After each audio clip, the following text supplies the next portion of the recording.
Bueno, espero estén bien, Dios les bendiga. Tenemos la clase de bautizo número 4, si no estoy mal. Espero hayan tenido un buen día de trabajo. Si usted logra conectarse en este momento es porque son las 5 de la tarde. En el momento en que estoy haciendo el video no es esa hora, pero le pido que se disponga en este momento, ¿cierto? Disponga su mejor actitud. Vamos hoy a tener esta clase de bautismo. Para mí es muy importante las clases de bautismo. Soy muy bendecido en el servir en las clases de bautismo. Tuve este... Entonces, como les venía comentando, para mí es muy importante la clase de bautismo porque soy ampliamente bendecido al poder servir en esta clase. Eh, pues, mi profesión es por la misericordia y la gracia de Dios. Yo soy psicólogo, ¿cierto? Y tengo experiencia pues impartiendo cierto tipo de charlas y de prevención de consumo de sustancias, prevención de la conducta suicida y de violencias. Entonces para mí el impartir charlas es una bendición. Entonces espero que esté acá conmigo, disponga este momento para que usted pueda entrar en la presencia de Dios y que Dios nos dé una excelente y maravillosa clase. Entonces voy a orar para que usted escuche la oración. Padre, te damos gracias, Señor, en el nombre de Jesús. Venimos ante tu presencia con las ganas de saber más de ti, ganas de saber más de tu Hijo, Dios, ganas de saber de que tú nos instruyas por medio del Espíritu. Así que te entregamos nuestro corazón, nuestra mente, dejamos atrás toda preocupación por el pasado, toda culpa por el pasado y toda preocupación por el futuro, Señor.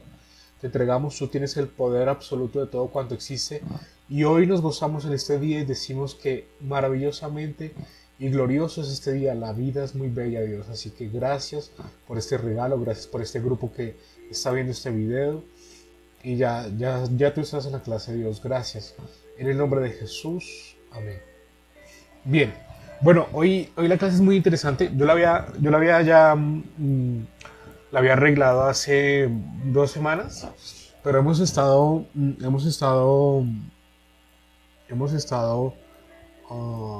reforzando, ¿cierto? Hemos estado reforzando las bases de las primeras clases sobre temas muy importantes, ¿sí? ¿Cierto? Sobre qué es la gracia, ¿cierto? Sobre la condición de Jesucristo al obedecer y hacer toda justicia, como le comentaba Jesús a Juan el Bautista, del por qué él era bautizado. También descubrimos que el Padre se agradó el Padre se agradó de esa obediencia, ¿cierto? Y allí en el capítulo de Mateo 3, versículo 16, pues el Padre dice: este es mi Hijo amado, el cual tengo complacencia, porque Jesús obedeció al mandato de bautizarse. Observamos también en un capítulo de Romanos que el bautismo de Jesús es muy similar a la muerte de Jesús. Allí en el capítulo de Romanos observamos que Jesús, la palabra de Dios nos dice que hemos sido bautizados en su muerte y que así como Él resucitó, nosotros también resucitaremos. ¿Para qué? Para vida nueva. Eso está en Romanos capítulo 6. Entonces hemos estado como martillando mucho ese concepto y esa idea. Ustedes saben por qué, porque hay mucha tela que cortar, hay mucho que decir, ¿cierto? De cómo Jesucristo, como ahí lo dice en Filipenses 2:5, que también tratamos eso en la primera clase, cómo Jesucristo deja su condición de Dios para tomar la forma de hombre, ¿no? Para morir, para darse como sacrificio. Pero también vimos en Hebreos allí en el capítulo 7, que él se manifiesta como sacerdote de Melquisedec y que él logra tener una ofrenda delante de Dios sin mancha. También Hebreos habla y narra que Hebreos narra que él, que él tiene la potestad de dar un sacrificio y que es un sacrificio distinto a los sacrificios antiguos, porque el sacerdote común de la comunidad de los judíos, que es del cuerpo levítico, ¿cierto? De la tribu de Leví, por el designio de Aarón, eh, entraban con sangre ajena, ¿cierto? O sea, eran personas que entraban a hacer el sacrificio, pero entraban con sangre que era ajena, porque ellos tenían deuda, ¿sí? Ellos tenían deuda como seres humanos. Y vemos en la persona de Cristo que Él entra a darse como sacrificio, ¿cierto? Pero entra sin deuda. Él es un cordero sin mancha, ¿cierto? O sea, Él nunca cometió pecado. Y eso lo hace un sacerdote que su sacerdote es inmutable, no tiene cambio, como lo dice la carta de Hebreos. Y pues esto es más o menos el resumen que hemos tenido estas últimas clases. Bueno, ya dando ese resumen, si nosotros seguimos trabajando ahí, va a haber mucho tema, o sea, aún hay mucha sustancia, ¿cierto? Aún hay mucho alimento ahí, porque son versículos que son muy profundos, ¿no? Hablando de que Jesucristo es sacerdote en la orden de Melquisedec, que Melquisedec tiene una historia en Génesis, cuando se encuentra con Abraham, ¿cierto? Y Abraham, fuera de la ley, le da los diezmos de todo, reconociendo el sacerdocio de Melquisedec, ¿cierto? Y bueno, y ahí entramos en temas como, bueno, el tema del bajo la ley, como Cristo viene y revela la gracia. También tratamos temas como cuando Jesucristo, allí en los evangelios, si no estoy mal, en Marcos 7, está la escena de cuando Jesucristo escribe en tierra y le traen a la mujer adúltera, ¿cierto? Como él, siendo el Señor, manifiesta la gracia cuando ellos tenían la ley, ¿cierto? Y la ley demandaba en Levíticos que pues las personas que fueran encontradas en adulterio fueran apedreadas, ¿cierto? Bueno, hasta ahí es un resumen corto y como les digo, si nosotros seguimos ahí y posiblemente vamos a continuar ahí porque hay mucho que sacar del conocimiento del por qué nos estamos bautizando, ¿cierto? ¿Por qué nos vamos a bautizar? ¿Cuál es la decisión de bautizarme? Hablábamos también de que la decisión del bautismo era una señal para el público, porque el río Jordán era como el parque, ¿cierto?, de Tocancipá, donde iba mucha gente, se congregaba mucha gente, y la gente observaba quiénes eran los que se bautizaban. Hablábamos también de una vida en lo secreto, porque el Espíritu Santo desciende sobre Jesús, pero Juan capítulo 1 dice que permaneció. Cuando, cuando Juan el Bautista fue enviado a bautizar, la palabra dice que sobre quien veas descender el Espíritu de Dios, y no solamente descender, sino permanecer. Y hablamos también de qué debería hacer o qué cambios deberían haber en nosotros para que el Espíritu Santo permaneciera, ¿cierto?, en nosotros. Y que pues tiene un íntimo significado, ¿no? Porque nosotros vamos a ir a descender a las aguas, ¿cierto? Hablamos de los tipos de bautismo, por aspersión, por inmersión. Bueno, entonces hoy es un tema bastante interesante. Hoy vamos a leer, hoy vamos a leer un poco de un aglomerado de versículos bíblicos. Vamos a profundizar ahí sobre la sangre de Cristo, ¿cierto? Hablando de que hemos hablado hemos tocado muy por encima sobre los sacrificios de corderos, bueno, de que Jesucristo se presentó al sacrificio sin sangre ajena, ¿sí? Porque era necesario que el que se presentara tuviera algo que ofrecer, no como los sacerdotes del pacto de la ley, porque ellos se presentaban con sangre ajena, es decir, primero con la sangre por pecados propios y luego por los del pueblo, sino que Cristo se presenta sin deuda, ¿cierto? Como Él no tiene deuda, Él puede cargar la deuda de nosotros y pagarla. Entonces vamos a ir a Isaías 53, para que usted lo pueda ir buscando. Isaías 53, está antes de Jeremías. Está antes de Jeremías. Y después de Eclesiastés. Bueno, está cerquita ahí. Cantares, después de Cantares. Isaías 53, bueno, usted lo está buscando. Lo vamos a esperar un momento, ¿cierto? Y acá está. Isaías 53. Este, este, este, este pasaje de Isaías 53 es un pasaje mesiánico, es decir, Isaías tiene muchas profecías acerca de dónde iba a nacer Jesús, cómo iba a ser su nacimiento milagroso por medio de una virgen, ¿cierto? Y también Isaías 53 relata la crucifixión del Mesías. Recordemos que Isaías 53 relata la crucifixión antes de que se inventaran la crucifixión, ¿cierto? La crucifixión es un método romano para muerte por sufrimiento y agonía de los criminales de la sociedad en esa época. Y Isaías es un profeta bastante con un ojo profético muy amplio porque él logró ver muchísimos años más adelante antes de que sucediera y se inventara la crucifixión. Entonces usted lo puede leer, ¿cierto?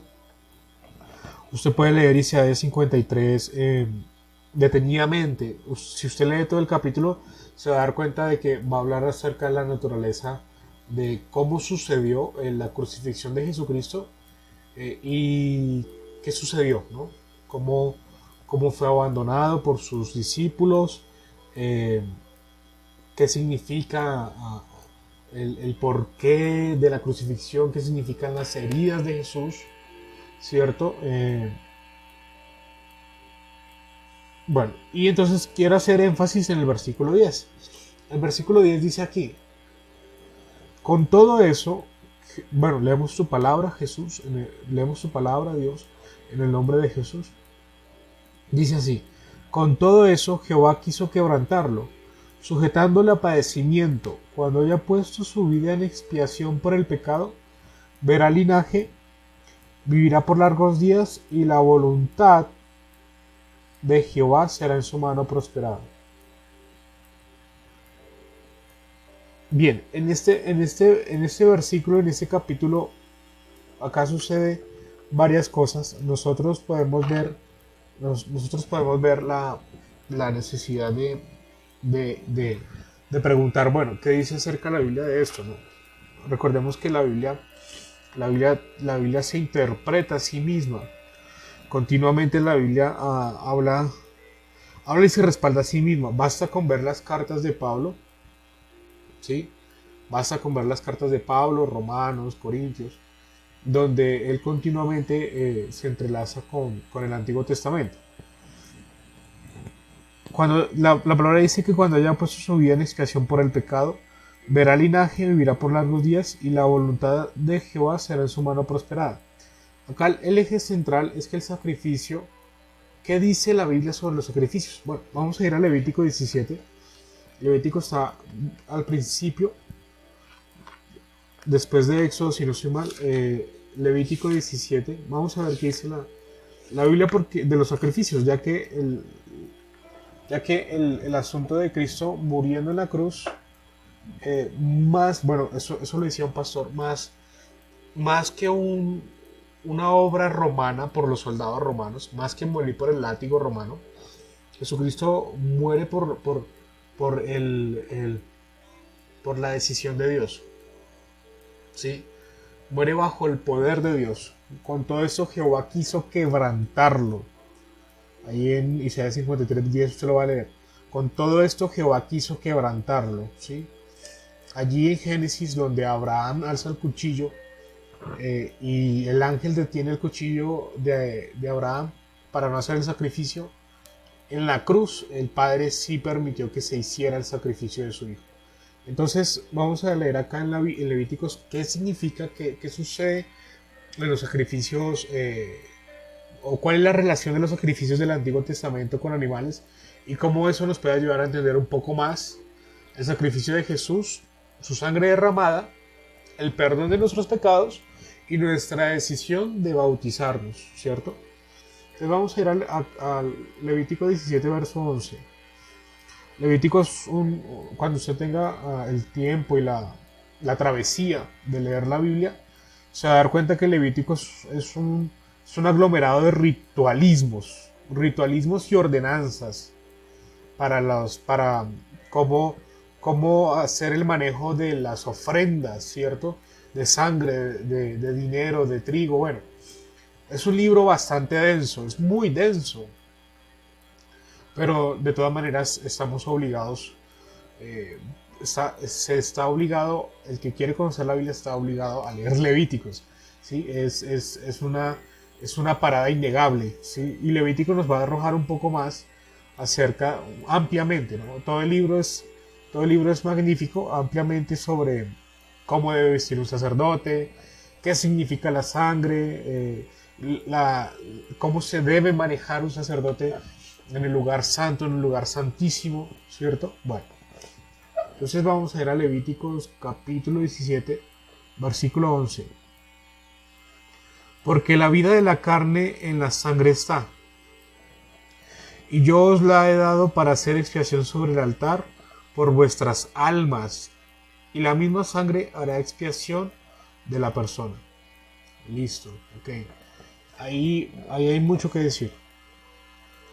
¿Sí?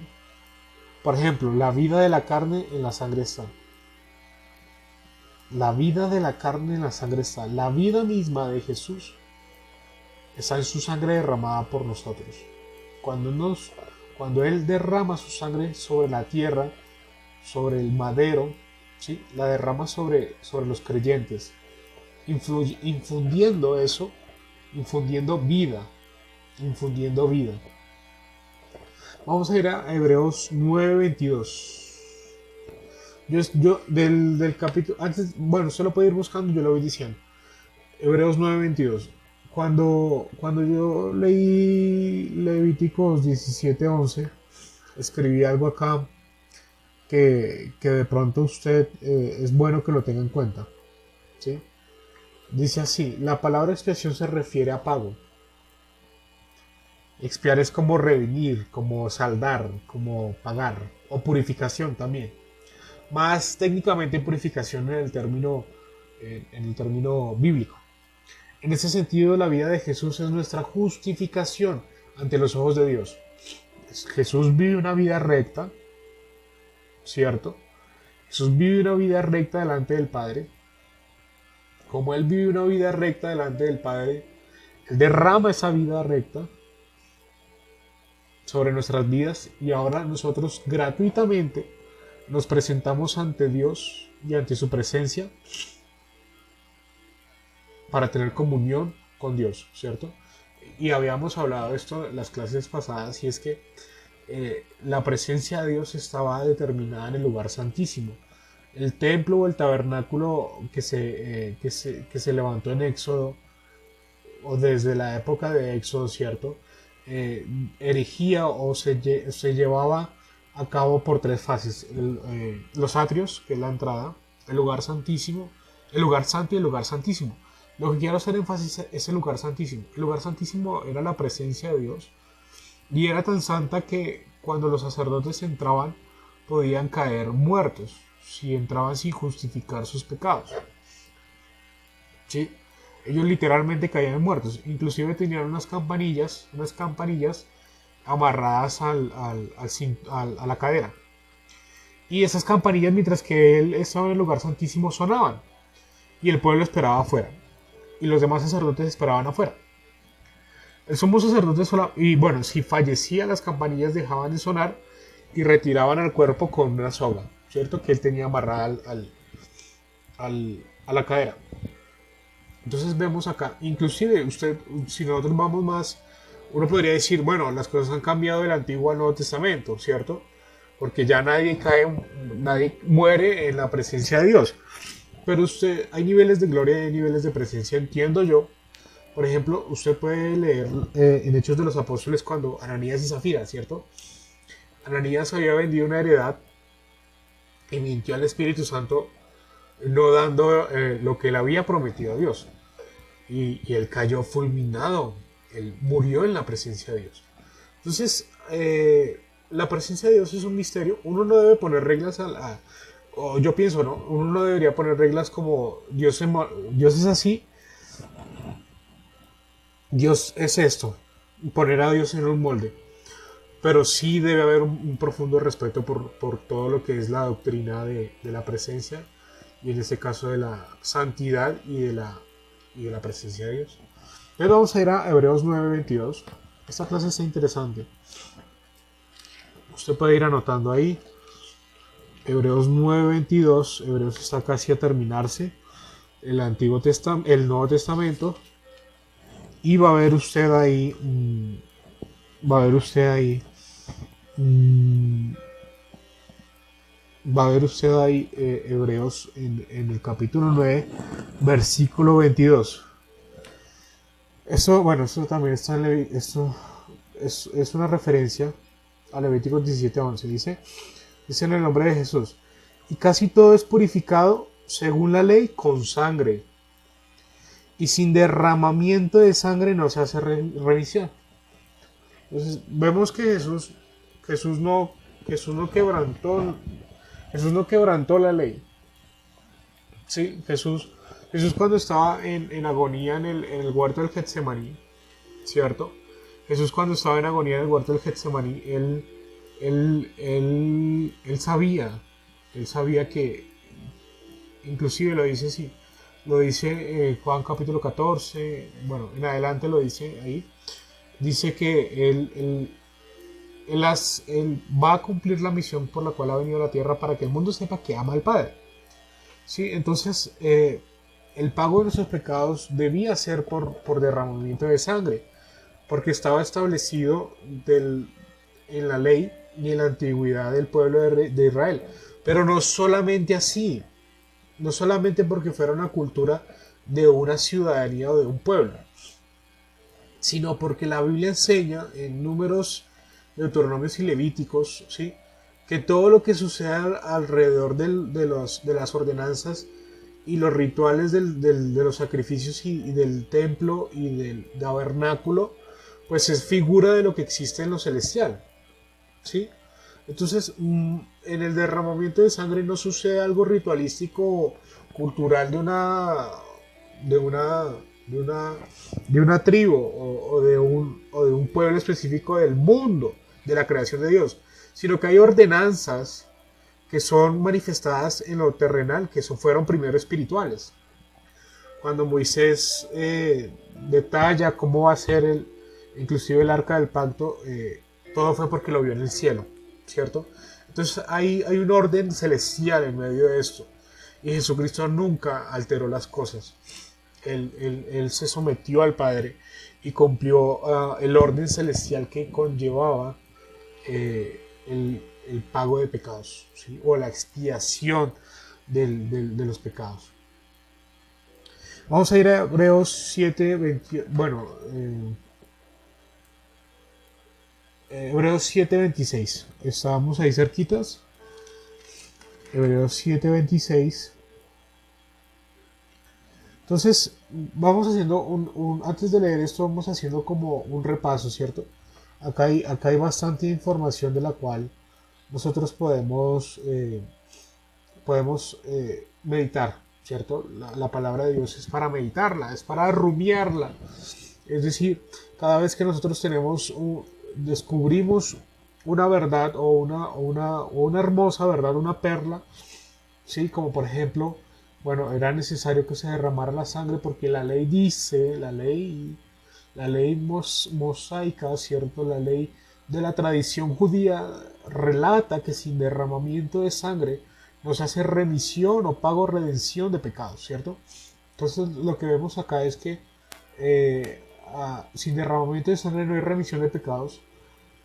Y podemos preguntarnos sobre qué cayó la sangre de Jesús. La sangre de Jesús cayó en la tierra del monte Gólgota.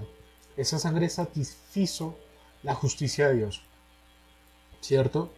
Entonces, acá vemos una conciliación en lo que es el atributo de Dios. Jesucristo estaba conciliando la creación con su creador. Jesucristo ya en el monte Gólgota estaba conciliando la creación con su creador, estaba uniendo un pueblo con su creador, ¿verdad? Entonces usted se va a dar cuenta que que Dios tiene, la persona de Cristo muriendo en la cruz es la manifestación plena de Dios. Usted dirá por qué. Bueno, vamos a leer Números 14 y 18.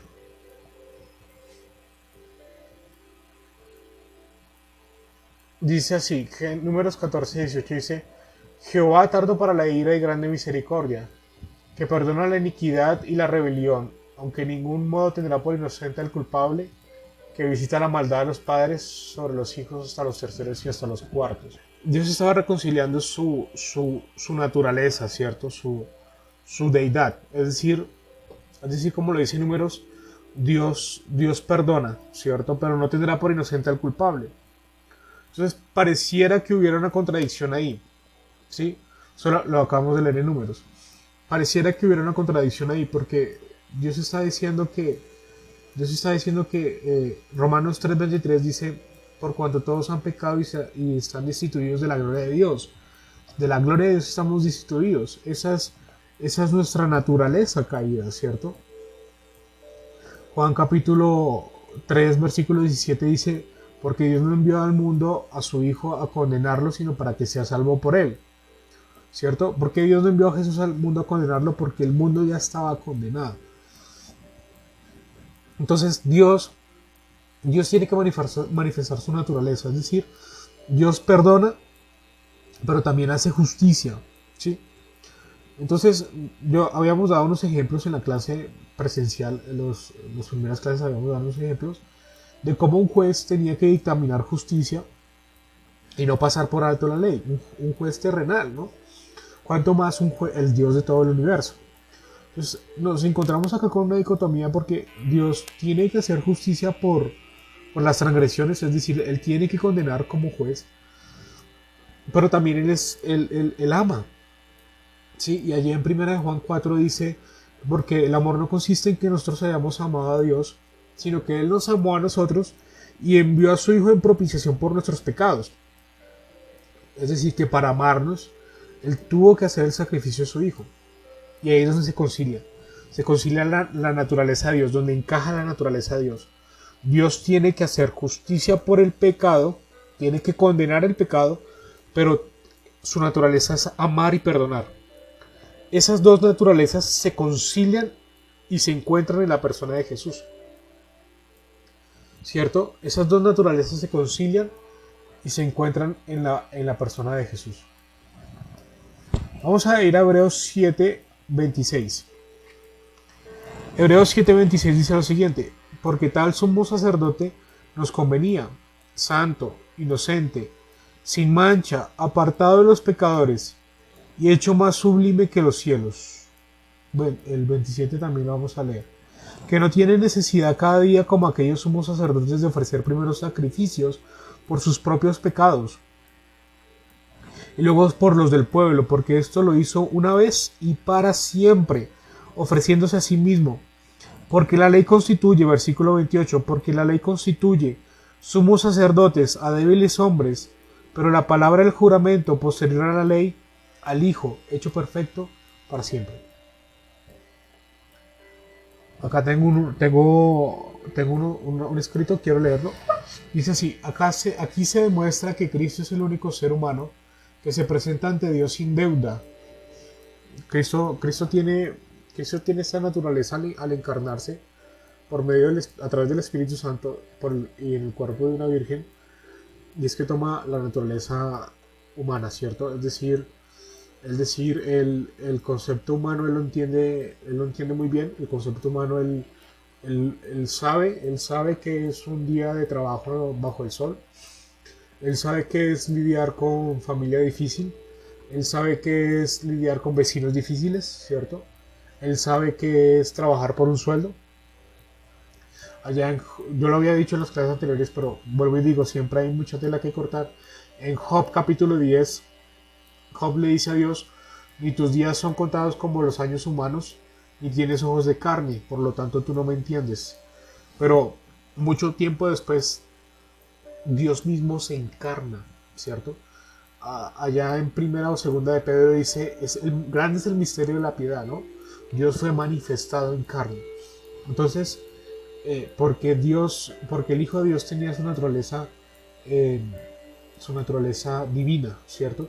Si usted lee los evangelios, específicamente en Juan, Jesucristo es señalado por los judíos. Hoy en día, bueno, habíamos hablado también de eso. Hoy en día, pues nosotros, o el común hablar del ciudadano de pie es que todos somos hijos de Dios. Pero realmente a Jesús le acarrió la cruz decir eso. Y los sacerdotes le dicen a él, tú al decir que eres hijo de Dios te haces igual a Dios. Y allí en Juan capítulo 1, versículo 12 dice, porque les dio potestad, al creer en su nombre, les dio potestad de ser hechos hijos de Dios.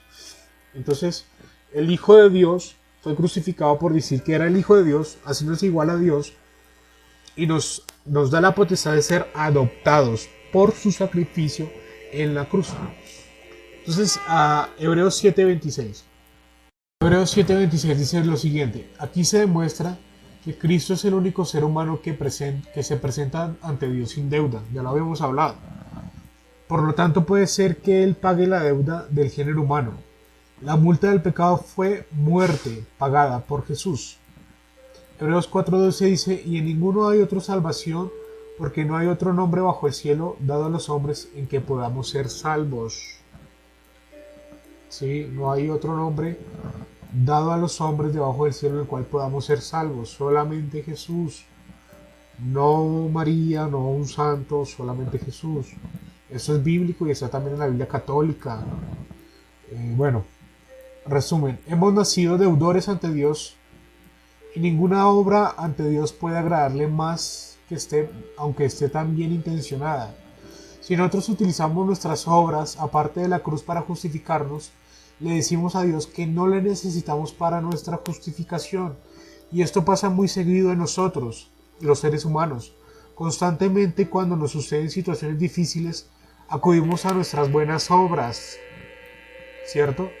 Dios, ¿por qué me pasa esto en mi economía? Yo he diezmado, yo doy para las personas necesitadas.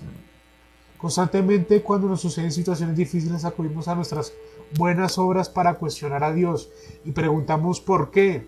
Si yo he sido bueno, ¿por qué esta bancarrota? Si he sido fiel en mis diezmos, ¿por qué esta enfermedad si no he dejado de venir a la iglesia? Olvidamos las promesas que están a los pies de la cruz. Isaías 53. Las promesas de Dios son sí en el amén, no por mi comportamiento. Usted se debe comportar bien. Romanos 6 dice, perseveraremos en el pecado para que la gracia abunde. En ninguna manera, porque los que hemos muerto al pecado, ¿cómo viviremos aún en él? Pero es la obra de Cristo en la cruz, es la obra de Cristo en la cruz, ¿cierto? Es la obra de Cristo en la cruz que hace posible el alcance de Dios a nuestras vidas. Y solamente por la obra del Cristo en la cruz, Dios tiene misericordia de nosotros acá en la tierra. Que sí podemos agradarle al Padre con nuestro comportamiento, claro que sí. Pero lo que sube como olor fragante ante el Espíritu de Dios, que hace que usted como un ser humano pecador, y yo también, todos nosotros, nos presentemos ante el Padre y el Padre abra su presencia y tenga tiempo para nosotros, para escucharnos, para inclinarse a escucharnos, pues es la sangre de Jesús. Es la sangre de Jesús que reconcilió al mundo con su Creador. Por eso Él tenía que morir, por eso Él tenía que derramar su sangre. Por eso a los judíos no les cabía en la cabeza cómo el Mesías no los liberaba del yugo del Imperio Romano.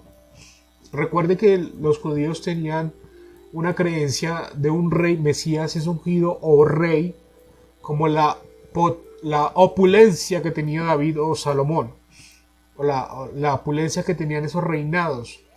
¿Sí? Entonces para ellos decir que el hijo del carpintero era el Mesías era tropezar en la piedra, ¿sí? Como dice la Biblia, ¿cierto? Porque ellos tropiezan con Jesús.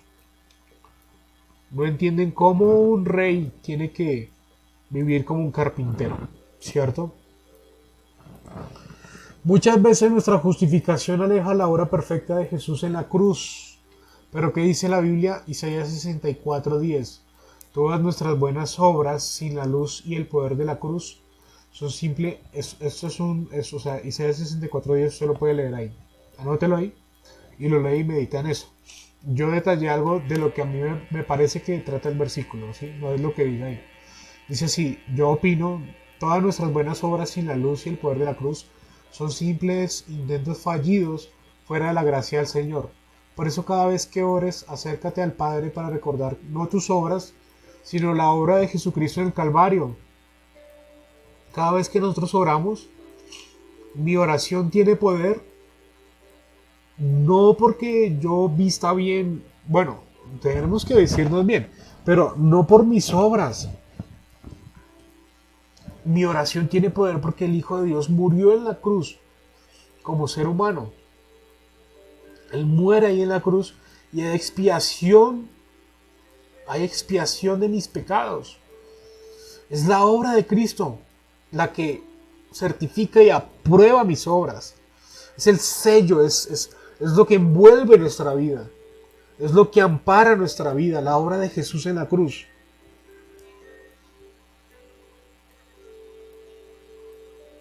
Y ahí vamos a Hebreos 10, versículo 4 y 5, lo tengo acá. Dice lo siguiente, porque es imposible que la sangre de toros y de machos cabríos quite los pecados. Por lo cual al entrar en el mundo, dice, versículo 5, sacrificio y ofrenda no has querido, pero un cuerpo me has preparado para mí. Romanos 6:23, porque la paga del pecado es muerte. Cristo paga con muerte la paga del pecado. La sangre de Jesús es nuestra justificación. Ella habla al Padre de la inocencia y el estado de sin culpa de aquellos que confían en el Hijo. Y acá vamos a ir a Génesis 4:10. Quiero que usted observe una verdad profunda sobre la sangre. Génesis 4:10.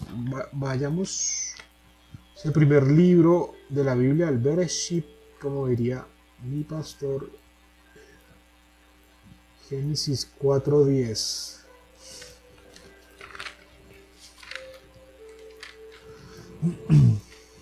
Vamos a ver acá algo importante. Cuando preparé la clase no pensé que la fuera a dar así, pero bueno, se está dando bien. Sí, quería estar con ustedes, pero me solicitan en otro lugar a esa hora. Dice así, Génesis 4:10.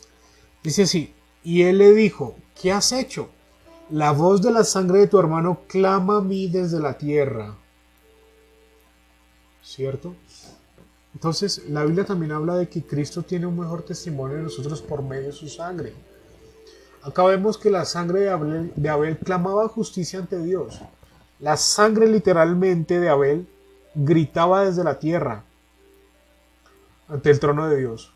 La sangre de Jesús derramada en la tierra da un buen testimonio acerca de usted y de mí ante Dios. Entonces tengamos eso en cuenta. La sangre de Jesús habla ante el Padre del por qué tú y yo podemos entrar al lugar santísimo. Recordemos que al lugar santísimo solamente entraba una vez al año el sumo sacerdote. Recordemos que el Espíritu Santo solamente descendía sobre jueces, profetas, reyes y sacerdotes. ¿Sí? Hoy en día el Espíritu Santo viene a nosotros gratuitamente por medio de la sangre de Cristo y por obediencias como el bautismo, ¿cierto? Como sucedió con Cristo, para reconciliarnos con Dios. ¿Qué compone la sangre? Acá sería bueno preguntarnos, ya vamos concluyendo, nos quedan pocos minutos. ¿Qué compone la sangre? ¿Qué compone la sangre? La sangre es un compuesto de glóbulos rojos, plaquetas y glóbulos blancos, ¿cierto? Pero también tiene un compuesto más diminuto que es el ADN. ¿sí? El ADN es un compuesto de proteínas, adenina, guanina y citosina, y más o menos recuerdo eso. Son compuestos de proteínas que se entrelazan entre sí, creando una espiral descendiente y formando un código, ¿sí? En la sangre está la información antes, cuando se unen los cromosomas de papá y mamá, ¿cierto? Ahí está el ADN de nuestros padres. Entonces yo heredo la nariz de mi abuelo, yo heredo los ojos de mi mamá, heredo también las orejas de mi abuelo, ¿sí? Heredo la facción de un tío, bueno, etcétera, ¿sí? Todo eso está en la sangre, hay una información en la sangre. La sangre compone el ADN, código genético, información de nuestra persona, tanto física como mental. Incluso se ha llegado a determinar que rasgos de la personalidad de la persona están implícitamente en la sangre, pero pues esos son estados de epigenética, es decir, no se ha llegado a identificar el gen puntualmente del mal genio, no, o de la alegría o todo eso, no, sino que se habla más de todo como de interacción entre componentes más microscópicos del ADN, ¿sí? Cómo se interaccionan estos a medida que el ser humano va creciendo, y la palabra epigenética prácticamente resume eso, cómo es la interacción del ADN con el ambiente, ¿sí? Con el ambiente, con el contexto, con la parte externa. La sangre compone el ADN, código genético, información de nuestra persona, tanto física como mental. Es decir, que la sangre no solo tiene las características físicas, sino también los rasgos de nuestra personalidad. Esa sangre y código genético heredamos de nuestros padres, y ahora el que derramó su sangre, o sea Jesús, su información, su carácter, su información del código genético ha sido derramado a la tierra. Él derramó su información sobre nosotros. La Biblia dice en primera de Corintios 2:16, puede anotarlo ahí y lo leemos después. Bueno, voy a buscarlo para estar bien en el contexto. Primera de Corintios 2:16. Corintios, una carta de Pablo, una carta paulina. 2:16 dice así lo siguiente. Porque ¿quién conoció la mente del Señor? ¿Quién le instruirá? Mas nosotros tenemos la mente de Cristo. Nosotros tenemos la mente de Cristo. Él derramó su información, su ADN, su sangre sobre la tierra. Nosotros somos la tierra, somos hechos del polvo de la tierra. Él derrama su sangre sobre mí. Y yo, esa información de su carácter, esa información de su personalidad, esa información de su mirada, todo eso lo vamos adquiriendo nosotros a medida que nos amalgamamos, a medida que nos unimos íntimamente con la presencia del Espíritu del Señor, porque el Espíritu es el Señor y donde está el Espíritu del Señor, allí hay libertad. Nos unimos a Cristo, así como Cristo tenía una voluntad humana y la voluntad del Padre era que Él muriera, y en el huerto del Getsemaní une su voluntad a la del Padre y se amalgama, se hacen uno. Y Él va y muere por nuestros pecados, haciendo la voluntad de Dios. Nosotros tenemos la mente de Cristo, y al tener la mente de Cristo, nosotros tenemos la mente de Cristo, toda esta información para llegar aquí. ¿Por qué tener la mente de Cristo? ¿Por qué tener el carácter de Cristo? ¿Por qué Él sí pudo vivir una vida porque Él sí pudo vivir una vida que agrada al Padre de principio a fin? En Él y su Espíritu está el poder de una vida sin pecado y en libertad. Recuerde que Pablo dice en sus cartas, el que se somete a alguien como esclavo es esclavo de lo cual lo domina, hablando del pecado. A medida que esa información, ese ADN se adhiere a ti, tú actuarás como actuaría Cristo, ¿cierto? Tú responderás a tu jefe como lo haría Cristo, tú le responderás a tus padres como lo haría Cristo, tú tratarías a tus vecinos como lo haría Cristo. Esto es la libertad. La libertad es someterse a Cristo. Bueno, gloria a Dios. hemos sido libres por la sangre de Jesús. Vamos a dejar hasta acá, es una clase bastante importante. Usted va a tener sus apuntes, va a tener este video para que usted lo vea una y otra vez. Acá hay mucha información valiosa, ¿cierto? Mucha información necesaria para entender un poco acerca del sacrificio de Jesús, por lo cual nosotros estamos encaminados a bautizarnos dentro de pocos meses. Sí, usted ha dado este paso de obediencia ante el Señor, un paso de obediencia necesario. Siéntase a gusto del lugar donde está congregándose. Siéntase a gusto de las personas que sirven en la casa. Nosotros los servidores servimos con la mayor disposición, siento yo, para el servicio y la obra de Dios, para el negocio del papá. El negocio de papá, como dijo Jesús, son las almas. Sí, me es necesario estar en los negocios de mi Padre cuando estaba en el templo. La finalidad de todo esto es que ustedes sean salvos, que nosotros seamos salvos, y que usted se rinda, ¿sí? Se rinda. Como lo dije al final, la libertad está en someternos a Jesús.